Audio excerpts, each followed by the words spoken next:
There's something that you guys might not know about me. That is, even though I am a very nerdy person, I played football for 2 years, 8th and 9th grade. So, while you guys are celebrating the start of football season and all the fun college games and the NFL games, just remember, your preacher has played football before. I was not very good, and I only did two years of it and then went on to really nerdy pursuits. But I bring that up because in 8th grade, we didn't have any kind of middle school leagues. So there was a lot of independent type teams that played, and that's what I did. We played with the Bears. And there was a very small number of us who played. So all of us had to play offense and defense. And that was very challenging, especially to me. I love football, but I am not very coordinated. And I was kind of tall and lanky, and it was just a miserable experience. But I played anyway. And we didn't do too well. Right? We didn't have a whole lot of players. Some of the cities to the south of us, they had a lot more players to draw from. I don't know why, because we had a lot of people in the city. But we didn't have a whole lot of people, so we all had to play both sides of the ball. And there were only a few people to sit on the bench, but they weren't sitting on the bench very long because we were swapping in and out to give people their breaks and whatnot. So all of us played for most of the game. And it was very challenging and difficult for us. Now, some of us went on to play freshman ball, and we were undefeated that year. So we learned a lot from playing both sides of the ball. Very important. So there were not a whole lot of people, and everybody had to do their parts. I think there's a spiritual lesson in that as well. When it comes to life in the church, when it comes to living out our faith, whether it's corporately or individually, there is no margin for sitting on the bench. All of us need to be in the game, doing the work that God has set before us, whether that is in our own walk with God, making sure that we are we're in the game, or if we are working together as a church in the game. There's no room. But however, I think there's an easiness in American culture where we like to be spectators. We sit on our lazy boys watching the game. Some of you will travel to Morgantown and sit in those hot bleachers and watch the game.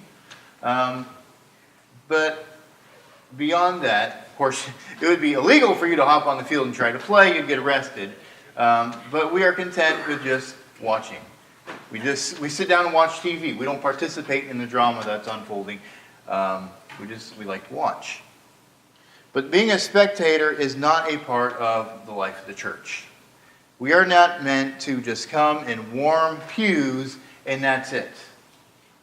There is more to it than just that. So today we're going to be looking at a passage from Hebrews chapter 12 that is really going to challenge us all to get in the game or to get in the race. But before I get into the passage, let me set up a little bit of context.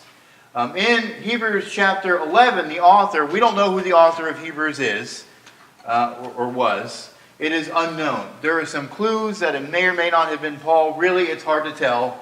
But whoever it was, they were very knowledgeable about the Old Testament. They were very well versed in the teachings of Jesus and a very great theologian.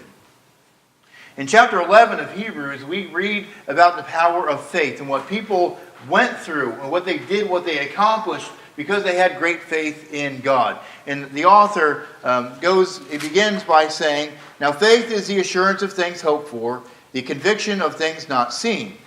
For by it people of old received commendation. By faith we understand that the universe was created by the word of God, so that what is seen was not made out of things that are visible." And then from there he goes on to name character after character who stepped out on faith as God called them to do amazing things. And what we see about a lot of these guys is that they were just everyday people that God called to do significant things. And then he kind of wraps up the chapter by mentioning all these people that we do not know their name. That they still belong in the Hall of Honor because they were tortured, they were beaten, they were killed, they had to run for their lives, they were put out by society because of their beliefs in Jesus. And they held strong to their faith, even though it cost them greatly. And then he goes on and begins in chapter 12. From talking about all these people of faith, and especially those who sacrificed, and we don't know who they are. He goes on to say, in chapter 12, verse 1, "Therefore, since we are surrounded by so great a cloud of witnesses, let us also lay aside every weight and every sin which clings so closely, and let us run with endurance the race that is set before us." Now he's given us the description of all these people who had great faith, and then he changes the scene. And instead of talking about them, we are introduced into a courtroom scene where all these people who had all this great faith, they are called to testify as witnesses. Now, these are not spectators of the race that he's going to talk about in a minute. These are people testifying of the greatness of the people who are following Jesus. So he says these people are surrounding us like this great throng of witnesses in the courtroom testifying about our faith. So think about all of these people who have gone on before us, who were great examples, that we looked up to them as good examples of following Jesus, that they are there to say, yes, that person is doing great. Look at them. They're following Jesus. Look, they are doing such wonderful things, and they're testifying to God. They're testifying before Satan. They're testifying before anybody who would say anything bad about us. They are just testifying about our faith. And the author is meaning to give us, that is a sense of encouragement. That even though people on this earth, they might not affirm our faith, they might challenge us, they might oppose us, they might spit at us in the face, they might beat us, they might persecute us, that even though we might be opposed in this earth, that there are people in heaven testifying before God on our behalf. That God sees what we're going through. He sees our faith, and those who've gone before us, they see our faith, and they're celebrating in the faith that we exhibit. So from there, the writer of Hebrews, he gives a sports analogy. Now, I know that sports does not speak to every individual on the world. I tend to get wearied by sports analogies, even though I might use them a lot. I get annoyed by so many sports analogies. I had a preacher friend, and if he ever watches this video online, forgive me, but he a lot of times gave lots of sports illustrations because he was a big Cubs fan. There's a lot of depressing stories you can talk about being a Cubs fan, or an Illinois fan. I mean, so for him, sports was a thing, so we talked about it a lot. Sports isn't really my thing. I like to watch it. So for me, sports can get a little bit weary, so I can understand some of you who might want better examples. Tough it up. Let's get through it. So he introduces a sports analogy. Now, he doesn't expect us to have a very strong knowledge. We don't have to be people who know the details of this. You don't have to be a spectator or a participant in the sport he's about to talk about to know what's going on. A lot of times what he's going to talk about here was used as by lots of philosophers and moral teachers to tell philosophical and moral truths. And he uses a basic athletic competition that you can get the idea of by knowing the name of the sport. But it is going to be a medium that he's going to use to tell us some really important truths. And the sport is running. Now, in their day, the Greeks really invented this sport and became a part of the Olympics. It started off as 200-yard runs, then they made it expanded to 400-yard runs, 4,800-yard runs, and eventually they had some other longer runs that they included in the old ancient Olympics. And eventually it became part of Roman culture as well. So you didn't have to be a runner. You just had to know that people run for fun and run for competition. You know, sick people do that stuff. But from this analogy, there are a couple points that I want to pull away from the idea of this race that he has introduced before we really move on and get really deep and far into the passage. Let's look back at what he said. He says, before he gets into the running analogy, he says, let us lay aside every weight and sin which clings to us so closely. He is drawing upon a very embarrassing fact of how Greeks ran their races. They ran it buck naked. They would take off their clothes. They would take off everything that would hold them back and slow themselves down. They covered them. They ran naked. They covered themselves with oil so that they could easily scrape off the dirt when they were done. They ran naked. Now this, to the Jewish people, this was highly offensive. So they did not like the Greek games. And also, the Romans didn't like the fact that they were running naked. And it took them a long time to adopt and to accept this type of running. Eventually they did, but it was... and the Romans were not known for their moral quality. So they were hesitant to embrace this as well. Because it is just ridiculous. But that is the analogy that Paul is using. Okay, before you actually get in the race, you need to strip up yourself of everything that is going to get in the way. And he says there are two things that we need to get rid of. The first is weights. This might allude to the fact that they would wear weights when they were training so that when they ran, they would run faster. But really, it could be anything. Eventually, they ran a race at the end of the Olympics where they would have a shield, a sword, and a helmet, and they would have weight that they would run in this very final race at the end to cap everything off, to remind themselves about war. So he might be thinking about that as well, that in order to run fast and run well, you've got to get rid of the shields, the swords, the clothes, everything to run as fast as you can to get you victory. So he says, get rid of the baggage that slows you down. Get rid of the sin that holds you back. Now, baggage can include all sorts of things. It is a very broad analogy. A lot of us carry baggage. Maybe baggage from our past, bad choices that we made in the past that still holds us back. Maybe we feel guilty about sins that we committed a long time ago that we have repented of, we have asked God's forgiveness for, but we are still feeling guilty. Or maybe there are people in our lives that still make us feel guilty for those mistakes that we've made in the past. And so it continues to drag us down. Maybe it could be, baggage could be religious or spiritual ideas that don't match up with Scripture, but we hold on to them anyway. Maybe because we learned them as kids and it's hard to shake things, or maybe just it's a tradition.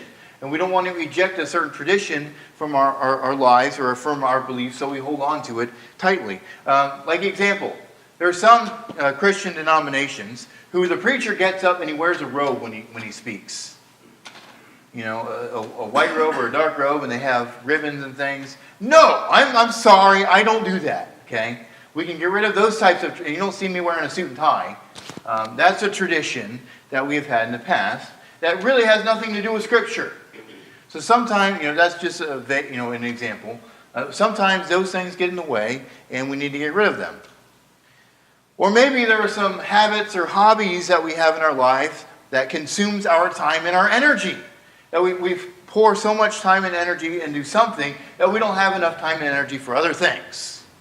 Like maybe you watch every single WVU game on, whether it's basketball, football, it's the women's team, the men's team, and all you do is sit on the couch and watch WVU all the time. Well, your wife is going to get mad at you because the trash isn't getting taken out, the grass isn't getting mowed, the things that the bills aren't getting paid because you're just sitting on your duff doing nothing all day. Okay, there are consequences to these things. And I just pick on that because you guys are WVU fans, and I'm a Seminoles fan. It's okay to do all that if you're watching the Seminoles.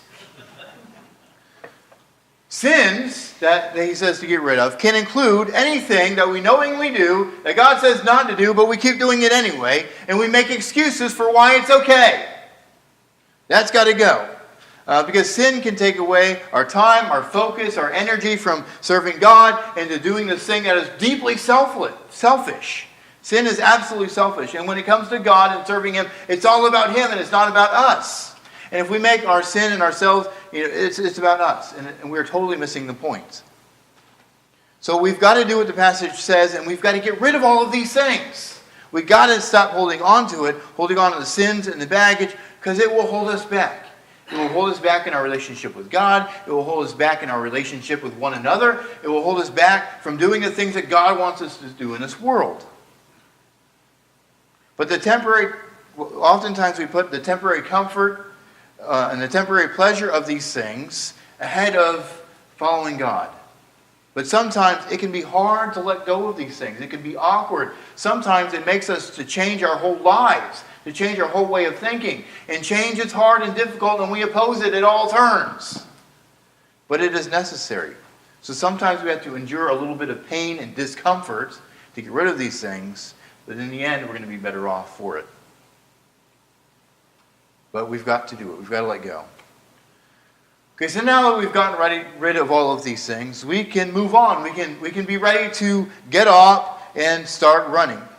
Back in verse 12, again, or verse 1, the writer says, let us run with endurance the race that is set before us.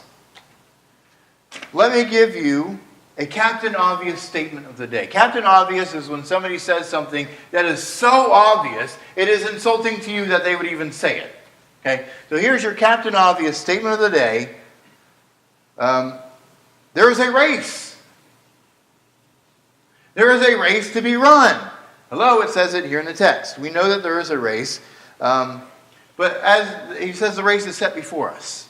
Now, we might picture, okay, we are lined up at the starting line and we're ready for the gun to go off so we can start running. That is really not the image that I think is going on here. I think that the image that he's being portrayed is we are in the middle of the race. It's not that we're waiting for the race to begin. The race has already started. And we're looking around, looking like idiots, watching everybody run past us, and we're thinking, what's going on here? We're in the race. The race has already started. The race started when we started following Jesus. And the race is going to continue until either we die or Jesus returns. The race is really the whole span of our walk with Jesus. And it's already going. We've already given our lives to Jesus. It's already moving. People are running past us. The race is going. We need to wake up to the fact that there is a race that is to be run. Now, some of you guys, it's Sunday morning and you're tired. I don't want to run today. But, tough cookies. Jesus says there's a race, so we've got to run. So, we've got to run it. So, the race, like I've already said, is our walk with Jesus. Now, as we think about that race, we think about this analogy. In a race, there are uphill struggles. There are downhill sprints where things are seeming to go good. There are people who cut us off. We want to smack them in the head. They do something to offend us or they get on our nerves. There are people in our lives that kind of shove us off course. And just like in a race, if you're racing, usually you have somebody in your life who is a coach. So you listen to your coach's instructions about how to train, how to breathe, how to pace yourself, how to watch your form. That's all part of the analogy here. But there's something I want to point out in this Captain Obvious statement. It says we're not just in it to run for fun. Okay, this isn't just a Saturday afternoon run for the fun of it. He says we've got to run with endurance. That this is not going to be easy. This is going to be difficult. It is going to try our patience and our faithfulness. It is going to try whether or not we actually are going to believe Jesus and follow him. It is going to be a very difficult thing. So it is more than, we can't just try. We've got to endure, we've got to push past the pain, the fatigue, the failures, the hurts, and we've got to be victorious. You do not win by giving up in the middle of a race. You do not cross the finish line by succumbing to the cramps and the pain and the injury. You've got to keep pushing and move ahead. So how does this analogy of running this race, how does that fit into our lives today? Well, just like if you're a runner, you listen to your running coach, we've got to listen to our coach, Jesus. He's given us the plan to have victory. He's given us the plan how to handle difficulties that we face in life. He's given us the plan about how to prepare ahead of time so that when we're in the middle of it, we can remember our training and keep going. It involves worshiping God with everything that we have, giving him our entire being, not just holding back. Because when you're running, it takes your whole body, it takes your whole self. It takes your mind, it takes your body, it takes the breakfast that you had that day. It takes everything you have to push ahead. And we've got to worship God with everything that we have. And it takes growing in our knowledge and spiritual maturity. Because if you're running, if you're participating in the sport, you've got to know... You've got to increase in your knowledge about how to do it better. Because you can injure yourself if you don't have the right form, if you don't have the right equipment, if you're training wrong, and you've got to learn in the middle of the process so you can make adjustments and continue following. And you've got to use our abilities to serve one another. Oftentimes in a race, what you'll see is people maybe that's lagging behind, someone will come up beside them and they will encourage them along the way and say, you can do it, come on, you can help push past the pain, you can work on this, let's run together. And so you see runners sometimes who sacrifice their own score, their own time, their own victory to help somebody else out, to serve those who need their help. We need to encourage one another. Like sometimes there are people on the side of the road cheering on the runners and helping them to stay strong in the race. We've got to encourage one another and help each other in our faith. And sometimes runners or anybody in a sport, whether it's football or whatever, they want other people to get involved because they see it as fun. And it's the same for us, that we reach out to other people with the love of Jesus to bring them in to experience the fun and experience the victory that we share in Jesus. So that is really how we can expand this analogy into our own lives as the church. So what we see is that being a Christian following Jesus is not a spectator sport. It takes participation from all of us to live our faith, to seek Jesus for ourselves, to seek Him as a whole. All of us are called to live out the gifts and the talents that God has given to us to serve Him and to serve others. And there are going to be ups and downs. There are going to be good times. There are going to be bad times. There's going to be challenges. And there are going to be victories. But with the help of Jesus and with each other, we can do this. Okay, so we know that there are things that might hold us back that we've got to get rid of. We know that we are in the middle of a race. But we need to accept the fact that we are not alone. I want to go back to a single word in verse 1. Race. You do not race against yourself. I mean, some people do to try to best their time. But you do not race against yourself. There are other people who are trying to do better than you in a race. There's somebody who is your opponent who is trying to win over you at your expense. The actual word here for race is it can mean a conflict, a fight, some kind of athletic contest that implies that there is an opponent, that there is somebody who is fighting against you to best you. So the race that we are running is not just purely for spiritual fitness or for fun. There is somebody who is trying to defeat us. Who is that opponent? Well, it's obvious. There's actually two opponents. There's Satan, and then there's ourselves. Ourselves because sometimes we can be self-centered, or we can be selfish, we can look out for ourselves rather than seeking to do the will of God. And so sometimes we discourage ourselves, sometimes we set aside our own faith because it's not convenient, sometimes we dive back into sin because it's fun and it's more pleasurable than withholding. We can be our own worst enemies sometimes. But we also have Satan in the mix who tries to do things to injure us, whether it's emotional injure, or it's spiritual injure, or it's physical. Satan does things sometimes to injure us, to get us off track, to get us to quit, to throw in the towel because it hurts too much. And you see this oftentimes with Christians. Sometimes we hurt one another. We say things, we do things to hurt, to make somebody mad, or maybe to get revenge on them for something that we have, or that they've said to us. And so sometimes we take friendly fire at each other. And that's just a tool of Satan to drive people away. Sometimes Satan uses discouragement. He plants seeds in our minds. It's like, well, you can't do this. You're nobody. You're stupid. God can't use you. You've done that stupid thing in the past, and God can't forgive that. Sometimes Satan tempts us with sin. And of course, it's not Satan. Satan doesn't cause us to sin. We choose to sin. We can't blame Satan for sinning. But sometimes he throws in temptations that he knows that we're weak at, and we give in. Sometimes we are just disobedient, or sometimes we listen to lies and deception. So as we face this opponent, sometimes it can be hard to keep going on. but don't give up. Listen to the cheers of your fellow believers. Listen to the cheers of the witnesses who are in heaven testifying on our behalf. Think about the glory to come. Think about crossing that finish line and having Jesus say to you, "Well done, faithful and good servant. Enter in this rest that has been prepared for you." But I want you to look over your enemy. Look over to your side. Look at Satan as he is running in this race to try to best you. Look at him closely. He's limping.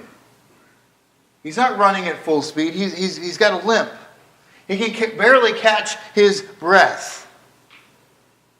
He's getting cramps in his legs that he can't push past. He's having a difficult time running in this race because he has already been defeated. Even though he thinks that maybe he can run past you, maybe he can beat you, he's already been beaten by Jesus. He is not going to get across that finish line, and he knows it. He might as well throw in the towel, but he doesn't because he's trying to drag other people along with him. So he's already defeated. Our opponent, he's already going to lose. So because of that, we can take heart in knowing that he is not going to be that big of a problem. But in all of this, we might get the idea that we need to have some sheer willpower. That we need to project positive thoughts, and we can have this great victory. Or as we're struggling, we just think, man, that finish line is going to be good. I can do this myself. There's a lot more to it than just positive thinking and sheer willpower. We've got to look somewhere else. And that's what we read in verses 2 and 3. It says, as we run with endurance, he says, looking to Jesus, the founder and perfecter of our faith, who for the joy that was set before him, he endured the cross, despising the shame, and is seated at the right hand of the throne of God. Consider him who endured from sinners such hostility against himself, so that you may not grow weary or faint-hearted. So he's saying in order to keep going, in order to have the endurance, in order to have the victory, we've got to think and look to Jesus. He's got to be our focus. He reminds us of the great endurance that Jesus himself endured, that he was tortured, that he was beaten, that he was rejected, that he was hung on a cross naked, is shamed before everybody, suffering. He suffocated to death on the cross. He endured that for us at the hands of these people who were not worthy of his love and grace, but he died for them anyway. The same people that perhaps hung Jesus on the cross, we see many of them repenting later in Acts chapter 2. So they are unworthy of Jesus' love, but yet he still dies for them anyway. So he endured all of that, and he did not give up. Even though he may have been tempted to as a human, he did not give up. And he says, as we think about what Jesus goes through, it is going to help us to not grow weary or faint-hearted, which are things that happen to runners when they're running. Sometimes they can get exhausted. Sometimes they can be getting to this hill and they think, there's no way I can get past that hill, or there's no way that I can get past these people who keep blowing past me. There's absolutely no way. And so their discouragement can get them down. But if we keep our focus on Jesus, that all of that is going to fade in the background, and we are going to have the courage and the strength that God provides to get us across the finish line. So if Jesus can go through everything that he went through, and God got him through it, certainly he can get us through anything that we are going to face in this race. So when you start getting spiritually tired, when things get difficult, look to Jesus. Another Captain Obvious statement. But we do it by praying, by bringing to him our concerns and our worries and the things that are on our heart. We don't just talk to him about surface things. We talk to him about things that are really going on in our hearts and our lives, that are discouraging, that are challenging, even if it is admitting to him, God, I'm struggling with having faith in this area. God, I'm having doubts. We might not want to go to God, the creator of the universe, and admit that we are doubting him, that we have faith issues. But we are to bring those to him as well. We look to him by reminding ourselves of the specifics that what Jesus went through, that we actually sit down and we think about, okay, I'm going through this difficult time. This is horrible. I'm having a struggle. Okay, let me read about what Jesus has done. And we actually take time to read and think about what Jesus has done. The writer here, he's saying consider, which is a mental thing. You think about. You sit down and you think and you ponder and you meditate and you dwell on what Jesus has done. We also remind ourselves that Jesus is our foundation, that he is the one that we are built on, and he is a sure foundation that cannot be moved. But he doesn't just be the foundation of our faith, he helps us to be perfected in our faith, that he helps us to grow, he helps us to overcome the challenges that we face, and we are more strong at the end of it than when we started. So he is there to help us in the middle of our struggle, not just that we have this faith that we can rely on, but he helps us to have faith in the middle of it. And also, the writer reminds us that Jesus is sitting at the right hand of God. And that is a position of authority. That he is there reigning and ruling over all of creation with God. So he is in control. He has the power. He has the authority.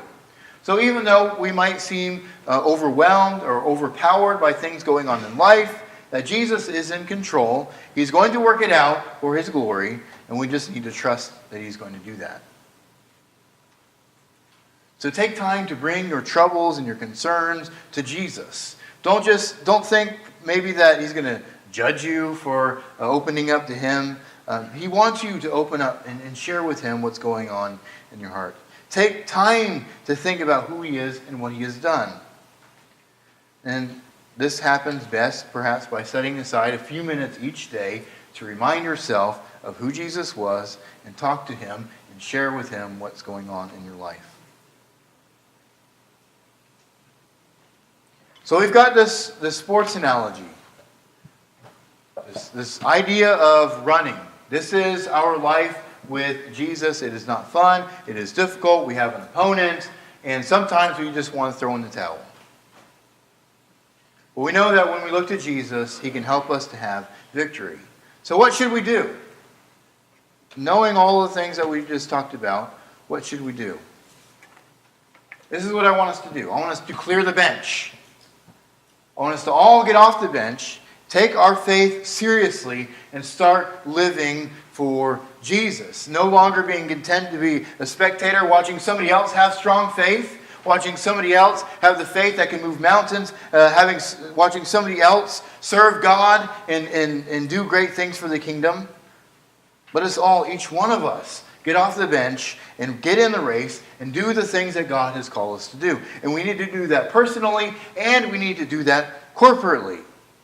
We need to do it personally by making sure that we are using the gifts that God has given to us, that we are spending time with him, that we are taking what we read in Scripture and we are applying it in our lives. We need to take it when we go with us to work or when we go wherever we go. We take the faith and we live it and we apply it to our lives. That when it says, okay, Joe, you need to stop doing that.